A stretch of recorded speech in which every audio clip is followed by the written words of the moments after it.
cursed crossroads where souls collide. See the Prince of Darkness, see the Prince of Lies, while the world lies sleeping and the moon's aglow. They may meet with the devil, you know. When your heart is quaking and your soul can't rest, open up the pages of the devil you know best. People face their demons as each tale unfolds, but the devil's in the details, and their fate's been sold. Yeah, their fate's been sold, and they're lost to hell. That's the deal you have to make with the devil you know well.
I was sitting all alone in my library chair when I found a book and it gave me a scare. The pages I kept turning, it quite took me in. What was it? Oh, where do I begin? We read the monsters. I read the monsters next door. The monsters. It had short stories galore. The monsters. It's full of horror and gore. The monsters. I read the monsters next door.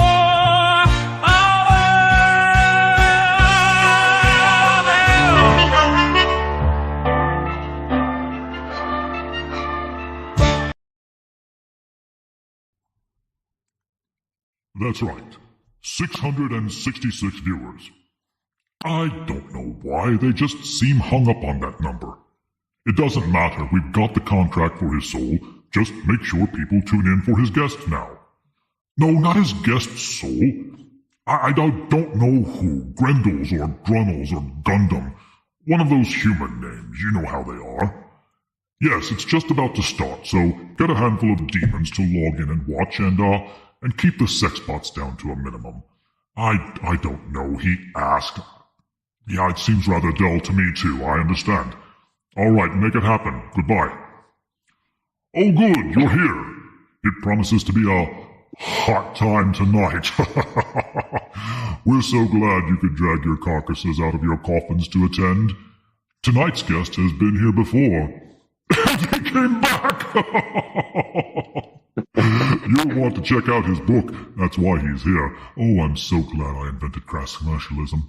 It's called Haunted Places and Other Stories. I hear it's a real scream. And now, let's welcome our infernal host, Damascus Mincemeyer, and get on with the damn show! Oh, I love that intro. Oh, yes. Good evening, everyone, and welcome to the Damn Show on the Critical Blast podcast. I'm your host, Damascus Mincemeyer. Our regular host, RJ Carter, couldn't be here tonight as he's decided to try his hand at traveling around the world in 80 days. In a lawn chair, he's tied to 80 helium-filled balloons. But don't worry, I poked holes in all the balloons to ensure he'll be back tomorrow night. And in the meantime, we'll be interviewing author Mark Gunnells, whose latest release is a short fiction collection, Haunted Places and Other Stories, from Slashic Press.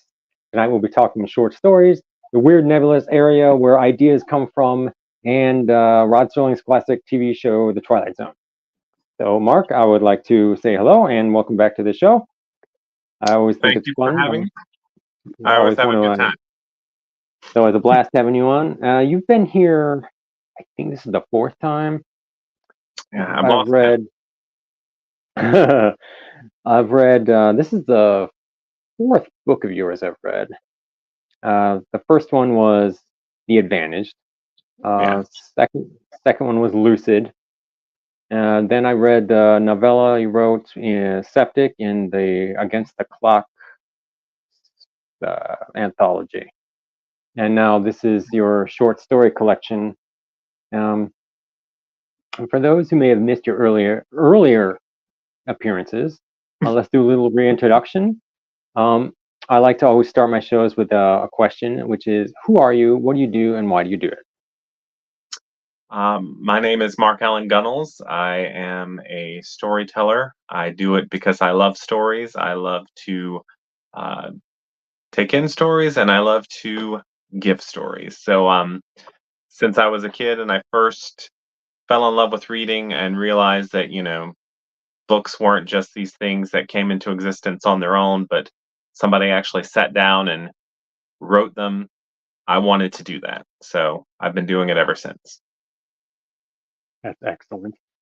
So tell us about Haunted Places. Like, how many stories are in there, and what led you to compiling these particular tales into a book?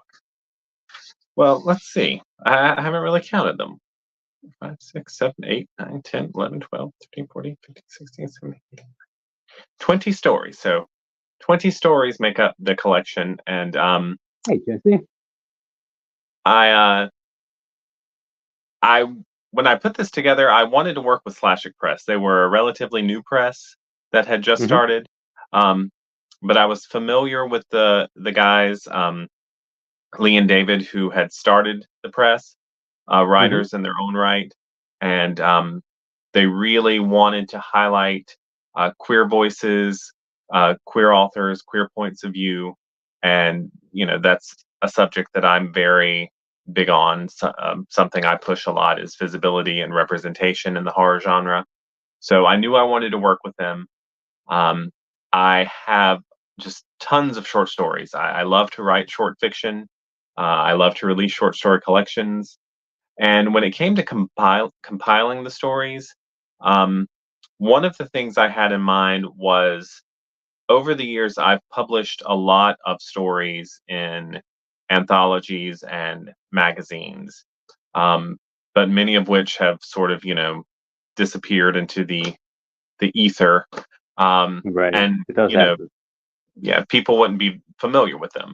So I wanted to, take those and kind of get those in one place where people could finally really see them.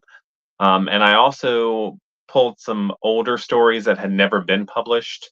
Um, that I was looking back at them and I really liked them, and I thought, why didn't I ever publish this one? So I'll throw those in there too.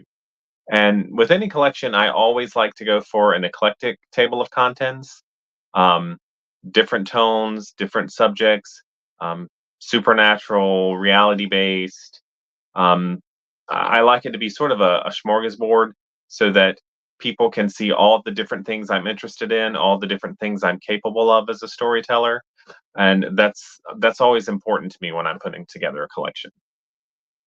That's what I liked about it. I like the variety of it, because a lot of times, if an anthology has too much of one thing or the other, I tend to get bored really quick. But I like the smorgasbord, the Yeah, potpourri aspect of it. No tale was like the other, and I noticed you didn't like reuse. Uh, you didn't reuse a lot of like themes a lot. Like you didn't like reuse the same creature. They weren't all vampire stories. I mean, yeah. there was a wide variety, which I appreciated. I like to do that, and even though there are probably more than anything else, there are several ghost stories in there. Um, no two of those are the same. Oh Um, no, definitely not. so I just that one of my favorite things about writing and the horror genre in particular is the the limitlessness to it.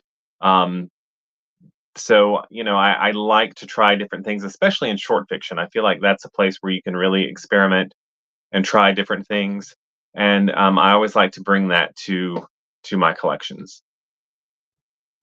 How many collections have you put out? Um, I had at least 15, um, Okay. but but like I said, I mean, I have hundreds and hundreds of short stories, Oh, and wow. so and So some of them are very short collections, some of them are a little longer, but yeah, short fiction is a passion of mine. And when I first started, that was kind of a dream of mine. I mean, I do enjoy writing novels and novellas, but I kind of dreamed of being one of those writers who puts out just a lot of collections. Um, and so, it actually fills me with a lot of joy and pride that I've managed to achieve that. what is I love short stories are probably my preferred medium also. That's just like I write novels also, but short stories are my favorite. What I like about it is I don't get bored, and I can move on from like one little world to the next, to the next, to the next, and have that variety, and it keeps me interested. But also, like you said, you can you can write on a timely subject also. Like if something's got in your head or in your crawl or whatever you want, you can work it out and move on to something else. But what is it about the medium that attracts you specifically to short stories? I don't know. There's such a specific skill to the short story, um, because you need to be concise, um, but you also need to make it feel like a complete world and a complete story, um, and not just a fragment of a longer story that you just cut off.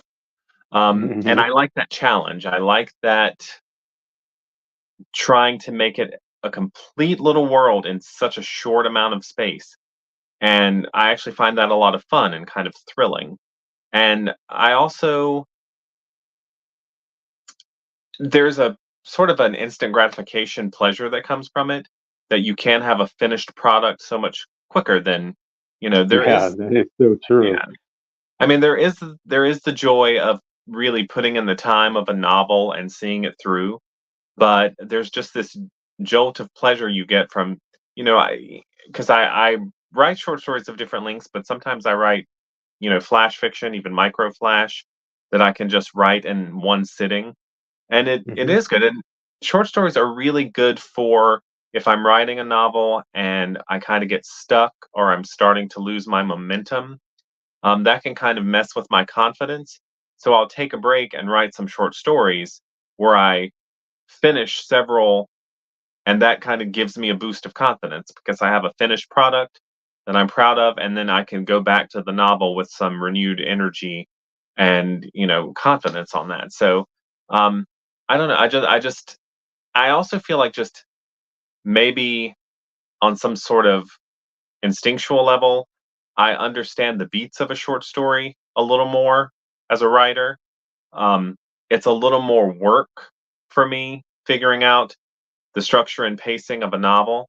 Um, I mean, I enjoy that challenge, and I think I've written some very successful novels, but I feel the short story comes a little more naturally to me. Yeah, I agree with that. I agree with everything that you said there because I'm currently working on a novel also, and I had to do the same thing you did. I was feeling like I was not getting anywhere because I wasn't finishing it, of course, because I'm like in the middle. So I remember I took a break, wrote a story for Howard's book, Monsters Next Door, right there, and for his upcoming book. And it really gets the creative juices flowing because you finish something. And you're like, I got it, it's finished. Then you can go back and, like you said, it like boosts your confidence a little bit. Yeah. Product placement, yeah, of course. Um, but let's talk about some of the specific stories in here. My personal favorite was walk a mile in another man's face. The concept was strikingly original, and it went in a direction that I didn't expect it would. Tell us tell us first off, tell us what the story is about and how you came up with that concept, the idea of it. Well, the story is about two teenage boys. One of them is bullying the other one a lot, and they get called in before the guidance counselor, who is a little more than she seems, and she actually casts a spell on them so that they switch places. So the bully is in the body of the one being bullied, vice versa, and that was an idea I had had for years. I can't say exactly where it came from, but that ending, the kind of twist at the end, that Hmm. was the original idea. Like the ending was the idea. Hmm. Um, and but I mean, I carried that around for years, and I never actually sat down to write it until I saw a sub call for an anthology called Behind the Mask. Hmm. That and that was when, because having read the story, there are masks involved. That was when I thought I can take this idea, put the mask theme into it, and finally write it. And it was really exciting because it I felt like it had enough time to just gestate in my mind that I was really ready to write it. Because it's a story that goes to some very dark places Yes, and some very yes, it does. uncomfortable places. But but I I know you would understand, but maybe to people who don't write, it might sound weird to say that I can have a lot of fun writing stuff that's very dark or depressing. Right. Just Yeah, I because do that. the act of Absolutely. creation is fun for me. And Hmm. I did have a lot of fun with that one, and it did come out. It's one of those rare instances where a story comes out almost exactly the Exactly the way you way planned it. you planned it in your Hmm. mind. And Yeah. I was so grateful to that anthology for giving me the push I needed to finally sit down and write it. Yeah. For people, for non-writers out there, when we say that a story comes out exactly the way we planned, they don't always come out the way we plan it. Nah, Okay, sometimes they come. People sometimes they take on a life of their own, and yeah, they end up growing into something that you did not expect them to. yeah, So and when that we can be say fun too. that that can be fun, but when we say that a story comes out exactly the way we planned it, that's like a rare thing sometimes. Yeah. You know, that's a challenge too. But I remember when I read that, that was the second story in the collection. When I read that, I was like, this guy's operating on a different level here because it was a deep story. Like you said, it had some dark stuff, and it also played with your expectations. Like you expect it's going to go one way, and it goes completely a different way. And I also like there's a recurring theme in your work of how am I going to put this? Not judging your characters, I guess you might say. Like you always make a point to point out that your characters are not perfect people, and I really like that. And I see that a lot in this story. I saw it in The Advantage. I see it in Lucid, and I see that in several of the stories here. And I like that quality to it because you don't create like these idealized perfect individuals. You create like very realistic, believable people. I really enjoy that. Well, none of us are perfect, and I feel like that's a little more realistic than having, you know, the saintly people versus the just irredeemable evil people. Um, we all have a mix of things in us, and sometimes when I hear people complain about a work, saying they can't Mhm. relate to it because the characters aren't likable enough, I always think like, so does that mean you think you are perfectly likable? They probably Did you do. and because I think sometimes what makes people uncomfortable about unlikable characters is that even if they don't want to admit it, on some level, maybe they can relate to them. Because I've certainly read books with unlikable characters where there are aspects of them I still recognize in myself. Doesn't mean I'm proud of Yeah. it.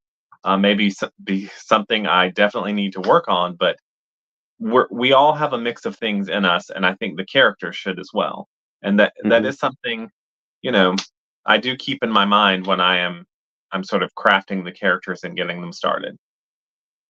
But I really like that. That's probably the thing I like most about your work in general. Is I love that the believability and the realism because of their flaws.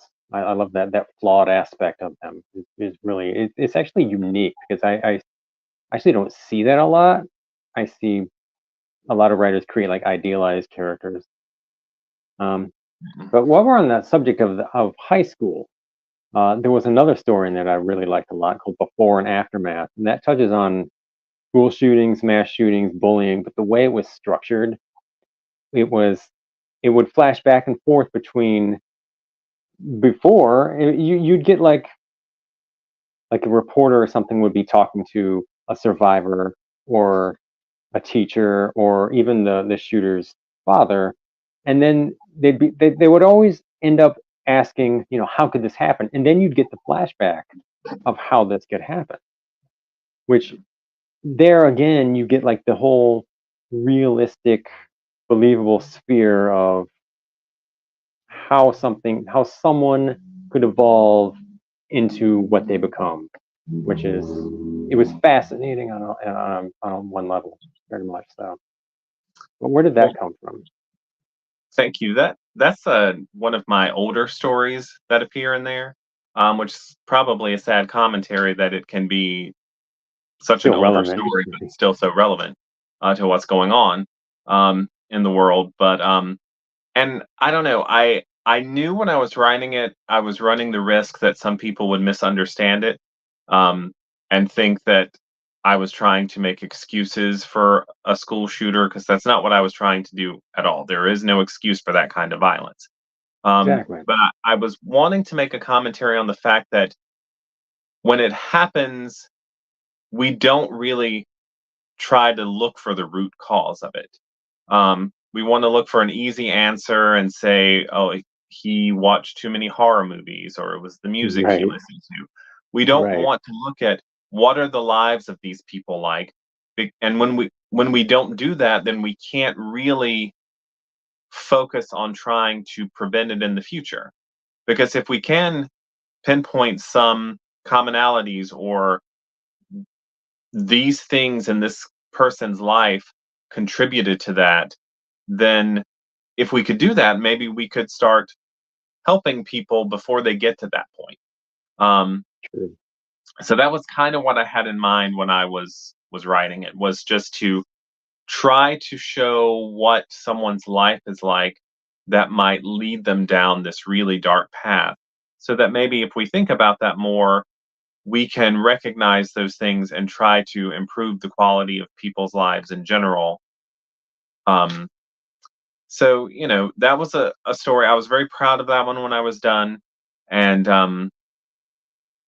I was really happy they wanted to include that one in the collection. I know they also realized that it had the potential for misunderstanding with these volatile subjects, but um, I think it's a good story and an important story. Yeah, I enjoyed it because it did have a certain power to it. But I there again you've got that where an audience can see perhaps it reveals some uncomfortable truths in that you can I even if you don't agree, you know, like you said, there's no excuse for the violence that they perpetrate, but you can still sometimes identify with what he's going through. Like I Yeah. was I was bullied a lot in high school, so I can identify with that part. But I yeah, think there's an issue with, when it comes to school bullying, there is a certain contingent that has this attitude that kids will be kids. That's just what happens, which leaves no accountability for the people who are. I mean, I'll just say, from my whole school experience, there were kids who enjoyed tormenting other kids, who yes, derived pleasure from yes, yes, yes. making other kids cry. And I'm like, hmm that we shouldn't be just saying, well, that's just what kids do, because no, it's not what decent people do, and it shouldn't be what decent kids do. We should be teaching them better than that. That's right. I actually agree with that because sometimes I hear a lot of the statement hurt people," and Yeah.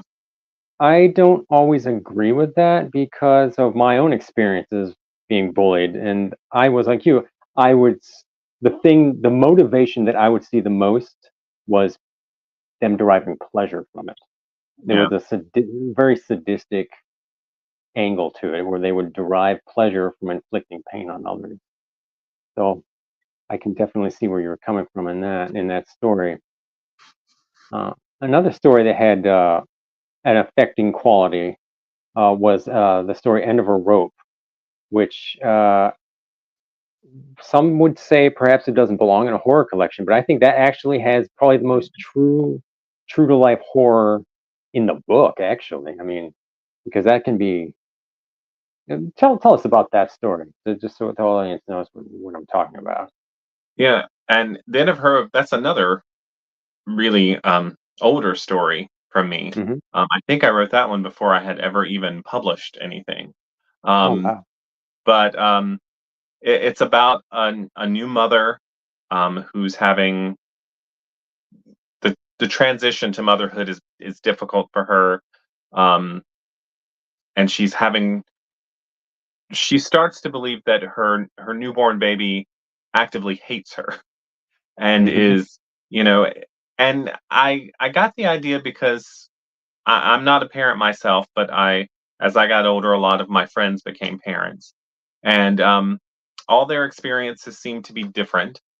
But overall, I really could see that parenting is hard. Hmm. Parenting is not easy, especially if you want to do it right. Um, and I also kind of liked this idea of I don't I don't know how exactly to verbalize this, but um, infant as villain, just sort of Hmm. that interesting sort of. Yeah. I like to take things that you wouldn't think of and kind of turn it that way. Um, and when I kind of hit on that idea of a mother who almost starts to see her her child as some sort of nemesis or something, Hmm. um, I thought that could be an interesting story. Um, and also in a weird way, almost a gaslighting story, but like she's being gaslighted by her infant. Um, Hmm. so that was another story I remember just having a lot of fun with, as dark as the subject matter was, Hmm. because I I don't know when I have an idea I think is really cool or really interesting or really different, I'm almost smiling at the computer because it's such a kick for me. It's almost like I'm the story is being told to me, but I'm telling it to myself, but I'm discovering it as I go. It's a It hard is. thing to explain. Yeah, I understand that. Yeah, I think non-writers may not understand, but I totally get that. I actually do. I do something similar. I tend to laugh a lot when I'm typing, uh, because and I've actually had I will actually be typing and somebody once said to me, "Are you being evil again?" And I'm just like, yeah, kind of. I don't know. It's just fun though. But I Yeah, like the evil infant. Like I actually thought of the old movie. Did you ever see that old movie It's Alive with yeah, the babies? I know it. Yeah, Yeah, kind of. I kind of thought of that, but it has more of a realistic edge to it because in It's Alive goes like way overboard. They're like, yeah, the baby's like a mutant and he's crawling around like killing people and stuff. yeah, But in End of a Rope, it's a very subtle thing, but it's yeah, also very realistic yeah. because Well, you can I didn't want see. to go too far Mhm. with it because I'm a big believer that subtlety and ambiguity are very powerful tools in horror that don't get used as much anymore. Um, so I like that ambiguous thing where it could be either one of two ways, and you never know for sure. Because I feel like that can almost have a more, pardon the pun, haunting quality to a story. Um, if it is sort of almost unclear which way you should think of it. Yeah, I guessed what the ending was. I won't tell anyone what the ending was, but I kind of guessed it as it was going along. But it still hits hard though. Like it just hits hard because you can see that one coming. But I liked it because it was very realistic. Like you can see some you can see in some mothers where that could be a struggle.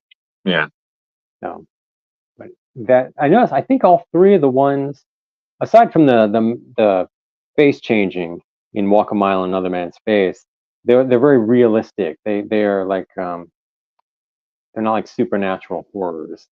That's what makes them so scary. Is they could Yeah. actually happen. I Um, love to do really mhm. grounded fiction. Even in my supernatural fiction, I like to have, unless I'm really just going for surreal, I like to have a real solid grounding in reality because I think it makes the horror almost easier to accept because everything else up until that point seems so real. Yeah, I agree with that. You've talked before about your reverence for the Twilight Zone. In my review, I talked about your story, The Pygmalion Pigs, and how it was reminiscent of the Twilight Zone. That one, now that one is surreal. That one, I Yeah, love that one. It deals with alternate dimensions, and the ending is just yeah. mind blowing on that one. Tell us about that story. I want to know where you came up with that story Well, specifically. that story came from a real online thing people say. You've heard of the Mandela effect, and this Hmm. one specifically had to do with the children's books, the Berenstain Bears. Hmm. There's a thing online where people are certain that when they were children, Berenstain was spelled differently, but now Okay. there's no evidence that there was ever a change or anything like that. So, and I had That a is friend, cool. another writer who was convinced of that too. Like, no, it definitely used to be spelled different, and they think some sort of proof of alternate realities or timelines. Um, so I liked that idea of playing with that. So it's a story about a man whose favorite childhood book, The Pygmalion Pigs, isn't the way he remembers it. The title is spelled different, the ending is different, and he can find no evidence that there was ever a change, but he definitely remembers it differently. And he sort of goes on this quest to figure out what's going on. And I won't give anything away, but he gets a lot more than he bargained for and more than he would Right. have wanted. So that one was just pure fun. That one was just from beginning to end. I was just having a ball. And yeah, I definitely enjoyed that one. I love the paranoia involved in that one. That one reminded me of Twilight Zone more than any of the others because of the like paranoia where he's like certain. He's Yeah. like certain, and you no, no, it was this way. And even his wife saw like, okay, you're going overboard here. Yeah. But Well, I like that's that. I do love the Twilight Zone. I was watching the original and the 80s incarnations when I was very young, and I Hmm. do think that show and kind of informed my idea of horror. And it is that sort of surreal thing where it's our world, but there's just something slightly off kilter um, that starts to warp things. And often there is like only one person who kind of sees the warp. Right? Um, and so I feel like so much of my fiction, and particularly my short fiction, has that feel and flavor to it. Um, because again, at a very young, impressionable age, that show kind of taught me what kind of horror I enjoy. Yeah. It's good. Later on, we'll be having a Twilight Zone trivia game. See how well Mark does. And yeah, I hope I don't embarrass myself. Yeah. But yeah, I love that show too. I remember, I think the first exposure I had to it was actually through the movie when I was a little kid. Was Mm. the Twilight Zone movie, and then I later on moved into the. I think I saw the 80s series first, and then I saw the original series after that. But a lot of them have that sort of. A lot of your work does have that quality to it, which is a very big compliment. Tell us about the Book Hunter. The Book Hunter. I like that story Um, too. the Book Hunter was just a story I came up with because sometimes I take things that I'm thinking about or are Night concerns Gallery. of That is a mine, good one. and then I try to come up with a narrative that's going to be a a crazy exaggeration of a real concern, but sort of my way of talking about it. I'm not good at essay writing or anything like that. So if I have something I'm thinking about, putting it into a narrative is the easiest way for me to talk about it. And in that one, the concern was the fact that people just don't read as much anymore. Hmm. books are not as important to the general public anymore. And so I wanted to sort of make some sort of commentary about that. So I went to sort of an extreme and came up with a serial killer who breaks into people's homes and kills people who don't have books in their house. I love that. Um, because in my home I am surrounded by books. It's Yeah, almost me too. inconceivable to me to think that there are homes out there that don't have a book in them. Hmm. Um, so I'd be safe. I would be safe. I'd be safe. So. you would be safe from him. He would pass you by. But so it was just a weird, horrific commentary on the devaluing of literature and reading that I see in society. Another one that has that surreal Twilight Zone quality is Door to Door. That one, I loved every single word of that one, just because of the the cynical nature of the salesman and the woman that he's talking to. Tell us about that one. That one is one. If I remember correctly, I don't even think I had an idea on it because sometimes I'll just sit down and say I'm just going to write whatever pops into my head. Um, and I think that was one of those. And I sat down and I just decided I wanted to make some sort of comment on religion and the way people are they pick and choose what they want um, in religion. Hmm. Definitely. They'll condemn someone because of this thing, a verse in the Bible says, but they'll completely ignore what it says in the next verse because that's something they like. Um, Right. and I see that so much. So I came up with this idea of a door to door salesman who is selling you sort of your own do it yourself Customizable religion. religion. Yeah. Yeah, like you can just pick whatever you want and put it in your religion. And that was a lot of fun to write because, I have a lot of opinions about the way people use religion. So it was fun to put those in a that one is just a very surreal kind of framework, um but like I said, it's another example of me taking a real life concern and exploring it through a narrative in a way I probably never could if I wanted to sit down and write an essay about it. Right. I thought it was hilarious myself. I just love the Mm, cynicism when she's all. He's like, "Are you sure you want that?" It's like, "No, I don't." She's like, "Okay, it's fine." No, what? You know what? Take that part out. And it's yeah, like, yeah, people do that all the time. Like yeah, people do, even when they say they don't, they do it.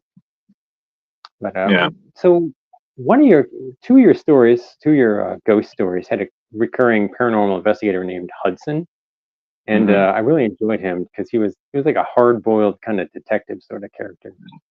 Do you have any other stories or books with him in it? I was just curious about that.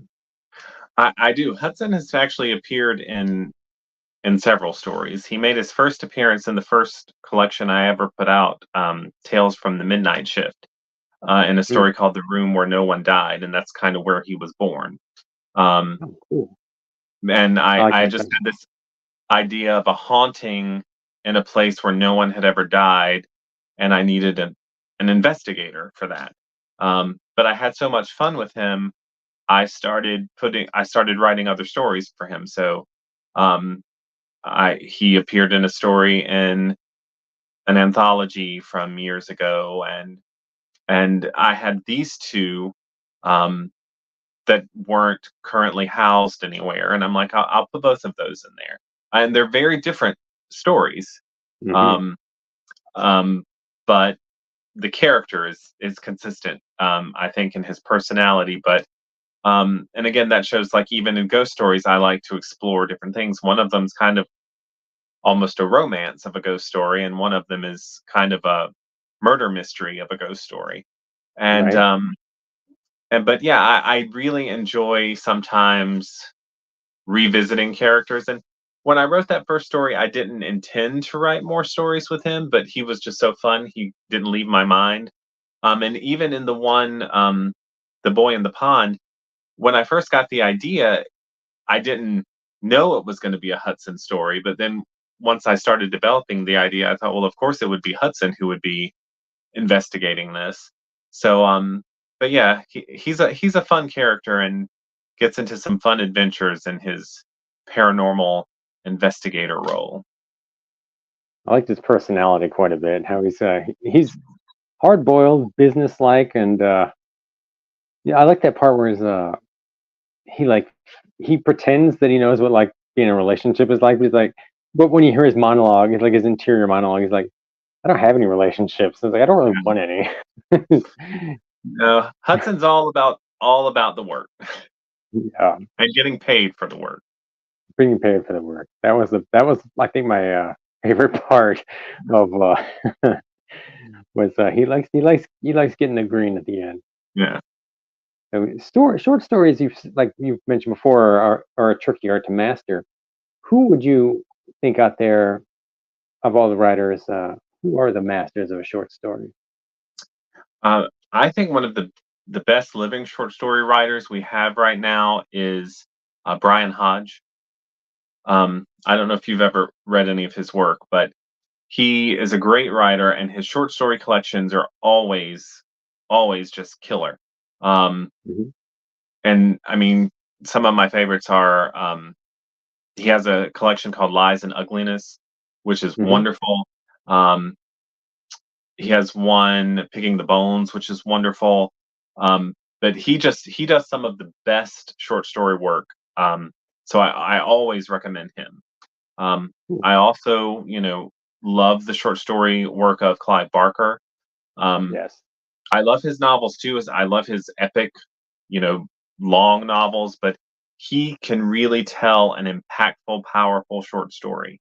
Um, I also am a fan of Stephen King's short story work. I know when they announced that next year he'll have a new collection, I was excited because I always like his short story work.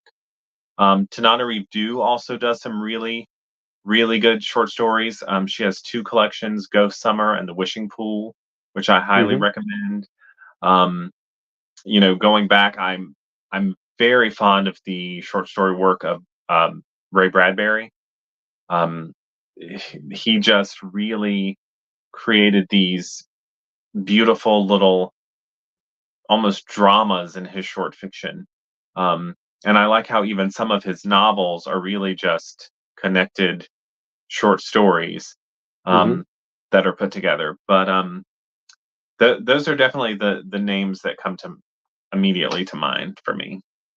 Yeah, I agree with those. I actually think Stephen King's short stories are superior to his novels, honestly. And Clive Barker, The Books of Blood, right there. Yeah. That is one of those that I think that's actually the book that probably made me want to write specifically horror because I'd been exposed to horror before that. Lovecraft really got to me when I was like 16, but I bought that book when I was 17, and it was just the way that he had like the Midnight Meat Train type. I mean, that just got me. I mean, but I was like, Yeah.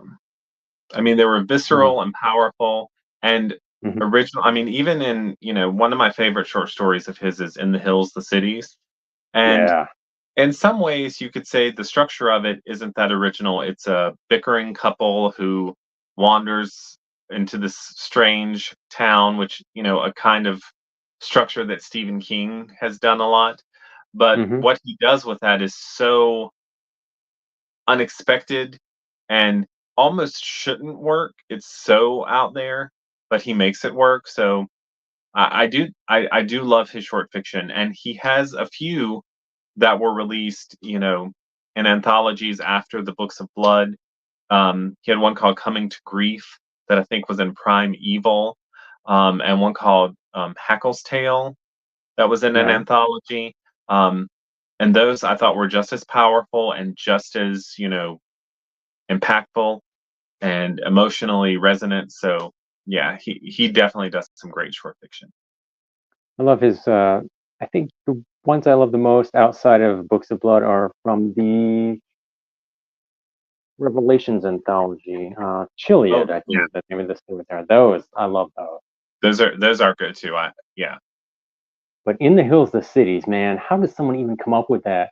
In case people haven't read it, I don't even know how to describe it. Yeah. Two cities that have a feud with each other. All the citizens strap themselves together through these hooks and levers and pulleys, and they literally become one gigantic person and decide to duke it out with the other city. Yeah. Like, how do you even come up with something like that? It's one Like you of said, those stories. it shouldn't work, but it does. Yeah, it's one of those stories that if you try to explain it to somebody, they're just going to think that's crazy or silly. But when you read it, I mean, you completely buy into it. He makes you believe it. Hmm. Okay, so finish this sentence. My favorite story in Haunted Places is. Oh, it's such an unfair question. I mean, the title story immediately comes to mind, and I mean, it is the title story, and I did put it at the very beginning for a reason because it's a very simple story, and it's not overly complicated. It's very short, but it kind of sums up the kind of thing I like to do, which is, you know, maybe catch you a little off guard, give you something a little unexpected, a little twist at the end. Um, but, you know, so is it my favorite? I don't know, but it is the one that first popped into my mind. I think it's a good representation of what you can expect in the collection. That is a good one. I like how it grabs your attention. It grabs your Yeah. attention. Makes you want to read the rest of the book. All right, so let's go on to the Twilight Zone trivia game. I've got about Okay. 15 questions here. Crossing my Before fingers. we go, do you have a favorite episode? Do you have a favorite Twilight Zone episode? I mean, I like a lot of the kind of expected classic episodes. Time Enough at Last, which is the first one I ever really. It might not have been the first one I ever watched, but it was the first one that really stuck in my head. Um, so that one always, comes to mind. Um, I also really like Eye of the Beholder. Um, that one has always been a favorite of mine. Um, I also like some of the ones like Talking Tina, which to me is sort of, I mean, it's obviously a precursor to things like Child's Play and Hmm. things like that. Um, and I found when I was rewatching them not long ago, I really felt like there's so many of them where I can see the influence it had later. Like, oh, this almost I could see this as being an influence for Christine later down the road for King and things like that. But I don't know. I just love the show so much in general. And again, Hmm. I even liked the '80s incarnation. I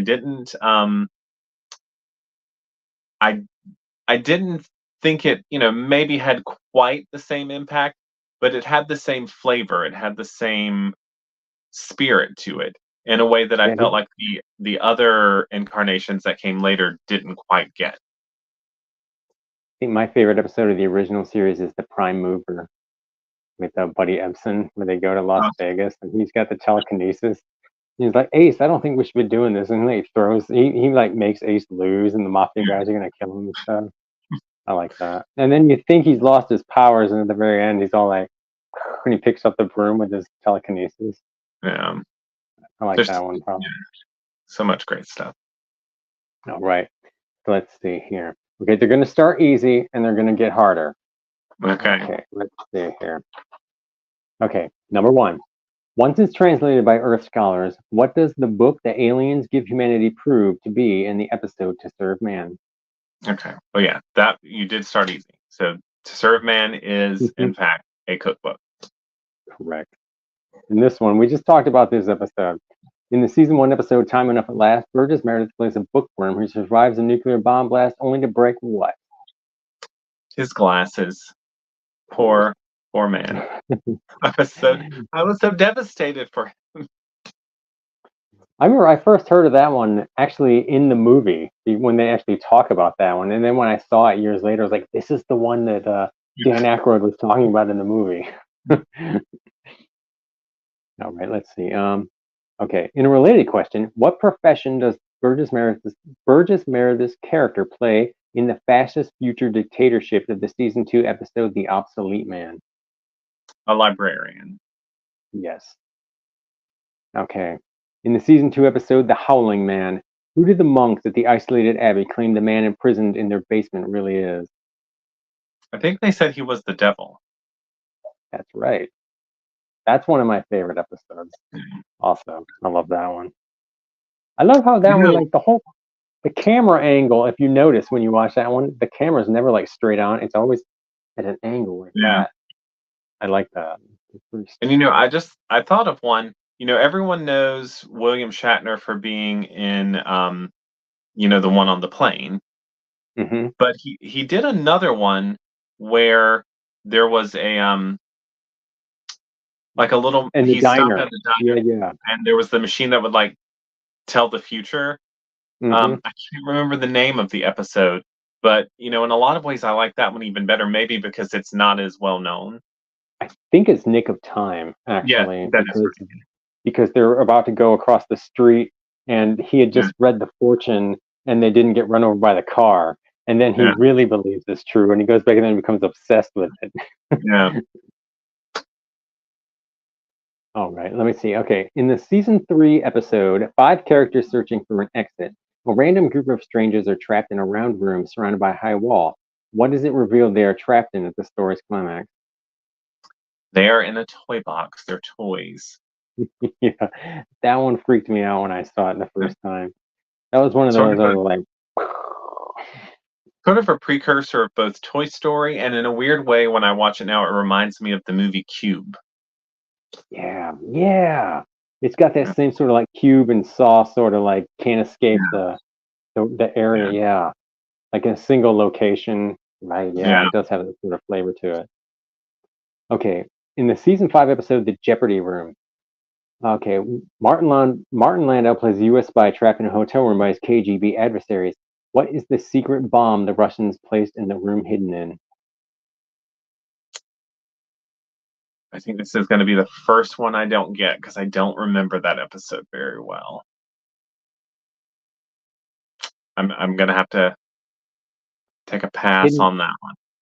It's hidden in the phone receiver because he figures out Okay. that it's hidden. But if you pick up the phone to answer it, and he like escapes through the door, and Mm. they're shooting at him, but he makes it out. And then when the Russians are in the room, he calls them from like the airport. And the one guy knows that the bomb's in the phone, but the other guy doesn't. He goes to pick up the phone, and the other guy's like, "No." That was pretty clever. All right, number 7. A trio of crooks come upon a most unusual camera in the season 2 episode of the same name. What makes this camera so unusual? Ah, I know that episode, but it's not coming to me. Um, I'm drawing a blank. It takes pictures of the future. That's right. It's That's right. like Because a when I program. watched it, I thought it was a precursor to like I mean, it's not exactly the same, but it reminded me of the Sundog by Stephen hmm King. And Right. okay, yes, okay. Yeah. I'm I like that part, and they take a picture, and like the girl like falls out the window at the end, and then they all get killed. Okay. In the season 1 episode, "What You Need," about an old man with psychic powers who peddles items to strangers based on visions he gets of what will be their most useful item. What item is it that eventually saves his own life? You're killing me. And I know this episode because it reminded me of Needful Things, but I can't remember what saved his life at the end. It was a pair of leather shoes because the one guy's going to kill him, and he gives him the leather shoes, and they're too tight, and they're like slippery on the bottom. And the guy's crossing the street to like kill him, and he slips and gets hit by a car. And I'm he's all like, He's like, I didn't give you what you needed. He goes, I gave you what I needed. What I needed was for you to wear a pair of leather shoes. I thought that was really clever. Okay, let's see here. Number 9. In the season 2 episode, The Man in the Bottle, an older couple running an antique store encounter a genie who grants them 4 wishes. What are each of the wishes for? Now, what are each of the wishes for? Yeah. I mean, I know we start out with broken glass, right? That's one. That's right. And that's it. That's all I can remember. You're killing me. You are killing me, Max. Okay. You are Yes, the showing first me. one. Yeah, the first wish is definitely he wants to fix the broken glass in the display case. The second is he wishes for $1 million. I remember it comes like out of the ceiling, and then the IRS guys show up and they take all the money. And the third wish, he figures out he has to be very precise with his wording. So he wants to be like the leader of a modern country, and he can't be voted out of office, and he becomes Hitler. And he's about ready to. They're going to try to force him to kill himself. So he wishes to be back in his old life, and that's the fourth wish. And then at the very end, Glass breaks again. yeah, the glass gets broken. He's like, "Whoa!" He's like, "Oh no!" She goes, "We still came out ahead. The glass is fixed." And he turns around and breaks it with the broom on accident. He's like, "Okay, okay." Number 10. In the season 2 episode, "The Silence," a boorish, talkative man accepts a bet that he won't speak for a year. What does he do to ensure that he wins the bet?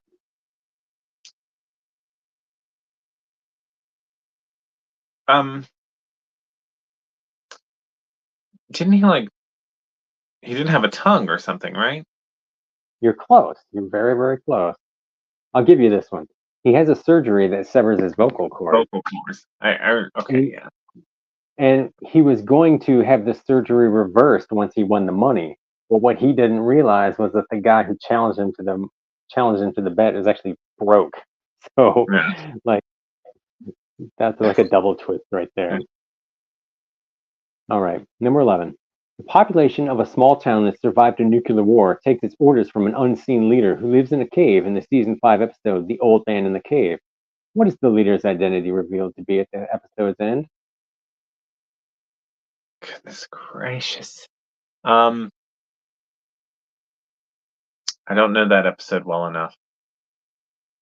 It was one of those giant old school computers. Okay, Like it because I was was like one going of to those say a big, robot, but I couldn't yeah, it remember was like exactly. one of those. It was one of those big like refrigerator sized computers. Yeah. Okay, let's see. Okay, this one's multiple choice. Okay, in the season 2 episode, The Night of the Meek, who is it that finds Santa Claus's magical toy bag? Is it A drunk department store Santa, B, a used car dealer, or C, a little girl? I think it was A. Yes, it was. That's what made that one so intriguing. Drunk Santa finds the real Santa's bag and starts giving everyone gifts. Okay, in the season 2 episode, The Rip Van Winkle Caper, a group of thieves on the run after stealing a cache of gold bars place themselves in suspended animation for 100 years. What terrible thing about the future do they learn once they wake up? I know I've seen that one. And I know they wake up and they just keep. Had there been an apocalypse or something like that? I No, can't. no. No, then I'm not sure. Yeah, they wake up and they're all like at each other's throats Yeah, and I they remember eventually all that. kill each other. And like one guy gets all the gold and he walks across the desert and he passes out. And as he's dying, actually, I think he dies first. And then some people find his body. And the audience learns that in the future, gold is actually worthless because they replaced it with a different monetary system. Unfortunate for him. Yeah. Okay. Number 13. This one's multiple choice also. Okay. In the season 3 episode, Little Girl Lost, a child's parents hear their daughter's voice in her bedroom but cannot see her. After summoning a scientist friend of theirs, he determines that the girl has either A, turned invisible due to cosmic rays, B, fallen into an unseen dimension, or C, been abducted by a UFO? I believe it's B, Yes, that's right. because that one reminded me of Poltergeist. That one freaked me out too. Yeah, I can see the poltergeist connection there. Yeah. But I remember when I first saw that episode, I was all like, that was one of those, it was like, whoa, like how did they come up with that? Because that one was weird. That one was so strange in that there was nothing really like supernatural about it. It was basically just the parents and the scientist in the bedroom, like he was like drawing all over the walls and stuff, all these diagrams and equations and stuff, but still was spooky. Okay. In the season 2 episode, Will the Real Martian Please Stand Up? Who among the stranded bus passengers in the small town diner is revealed to be the Martian? I don't know. I can't remember that one. It was this guy, he was a lawyer actually from I think it was from Boston. But that one had a double twist because the bus crashes and then he comes back into the diner and he sits down and the I guess the cook guesses that he was the Martian, and it turns out the cook was actually from the planet Venus. And when he takes his head off, he's got like a third eye in his forehead. I That one was I pretty actually do remember that image, but I don't remember the specifics of that episode. Okay, let's see how many we got. We got we only got 2 left. Okay. In the season 3 episode The Grave, Lee Marvin plays a gunslinger nervous that one of his dead rivals will come back to get him. What ultimately fatal action does he take to prove to others he's not afraid of the dead? I'm not sure I've even seen that one. Oh, Yeah. okay.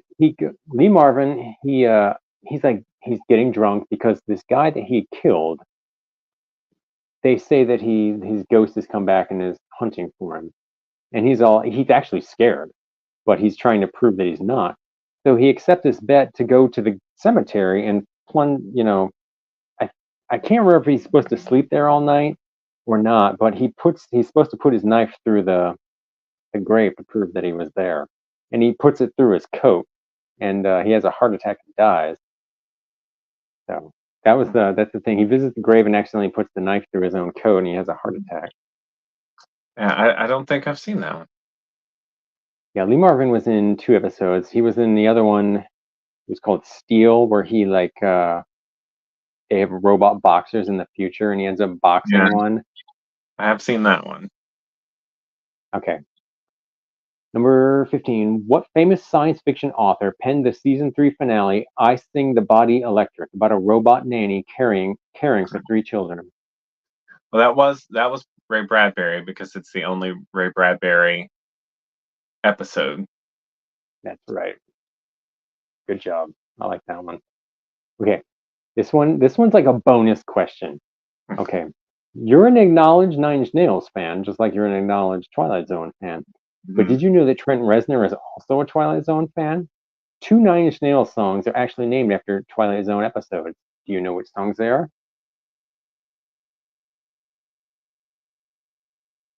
I do not. All I'm right. The first one was is called "Where Is Everybody" from 1999's album "The Fragile." That was actually named after the very first Twilight Zone episode. Um, okay. that was, I think, that episode was the guy.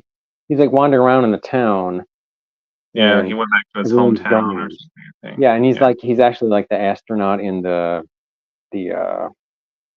I want to say desensitization chamber. What do they call that? Deprivation. Deprivation chamber. Thank Yeah.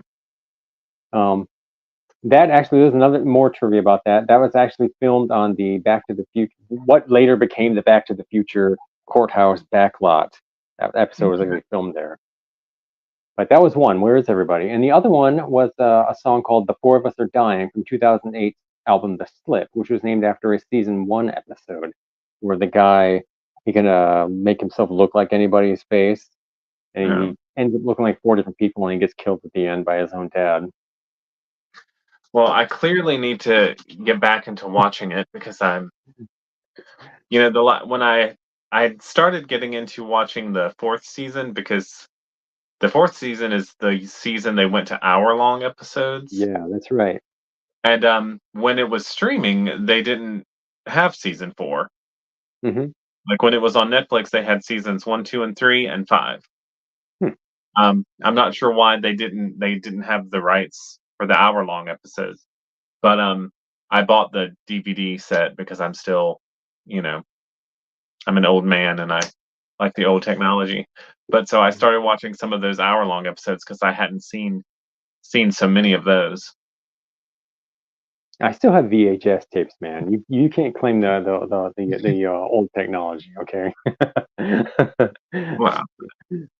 I don't have any of those left, I have to say, but I still have a cabinet full of DVDs. I got DVDs, I got VHS. I don't have any Betamax.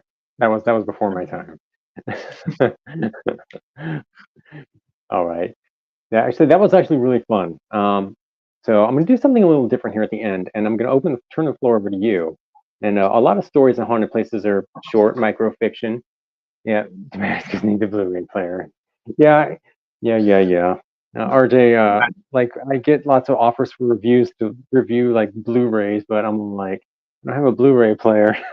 But anyway, I'm gonna turn the floor over to you. A lot of your stories are short, and I always think it's cool when someone can read one of their stories. So, would you like to read one of your very short stories? I Like will. this one does one? I do have some stories in here, like I said, that I call microflash because they're just extremely short. Hmm. Um, I think I'm going to read one from the collection called Natural Selection, and Okay. it's set in a post-apocalyptic world, and this, like the Hudson stories, I've written a lot of stories with these characters, and they've appeared in different collections of mine. Um, Okay. and the first one I wrote in college, and I always Oh. thought like I'm going to write a whole series with these characters, and then I never wrote anymore. But then I put that story in a collection um, called Flowers in the Dumpster, and then suddenly I thought, well, maybe I 20 years later, 30 years later, I can finally start writing a series with these characters. So this is a very short story with my characters Drew and Lowell, and it's called Natural Selection. Okay. Cool. The house was barely standing. Sometime in the past, a fire had obviously broken out in the back end, and the roof there had collapsed. The front door was long gone, only a rectangular coffin shape of blackness inviting them into a grave. Lowell started toward the opening, but Drew stilled him with a hand. Structure seems unstable. Are you sure it's safe? Lowell smiled.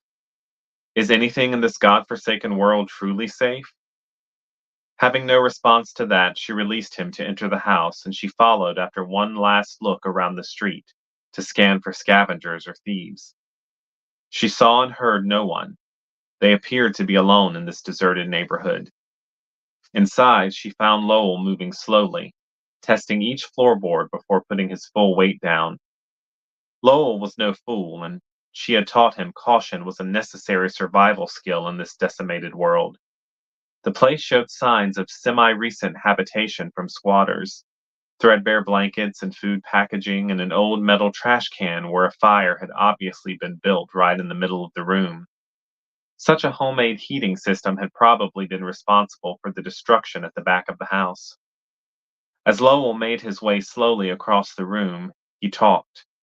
Things she'd already heard, but she recognized this was more for his benefit than hers, so she allowed it. Rick and I lived here when the sickness started to really spread. We knew it was serious, but figured eventually doctors and scientists would get it under control, like they did the first time. Then more and more people started dying, world governments started to collapse, and we realized society itself was falling apart.